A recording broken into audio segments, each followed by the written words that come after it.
ఏపీలోని కోనసీమ జిల్లా ఆత్రేయపురంలో సంక్రాంతి సంబరాలు సందడిగా సాగుతున్నాయి. ఆత్రేయపురం ఉత్సవాల్లో భాగంగా ఇవాళ కేరళ తరహాలో నిర్వహించిన పడవ పోటీలు, ఈతల పోటీలు ఆకట్టుకుంటున్నాయి.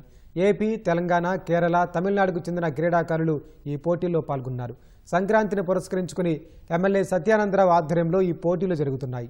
ఈ పోటీలను వీక్షించేందుకు తరలివచ్చిన ప్రజలతో ఆత్రేయపురంలో సందడి వాతావరణం కనిపిస్తోంది. వాళ్ళు నేర్చుకుని చేయాలి అనేది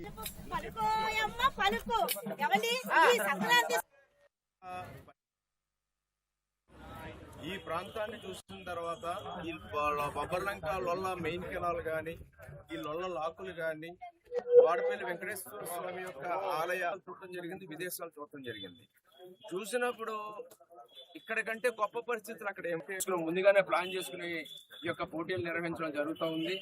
గన్నవరంలో ఉండవండి, అంతర్వేదిలో ఉండవండి, లేదా మా మమ్మడివారం ఉండవండి, అనేక చోట్ల టూరిజం పాయింట్లు గుర్తించి కోనసీమలో ఇన్ని అందాలున్నా, ఎంత ప్రకృతి స్వయంగా ఉన్నా, చక్కటి గోదావరి కాలువలు, గోదావరి నదులు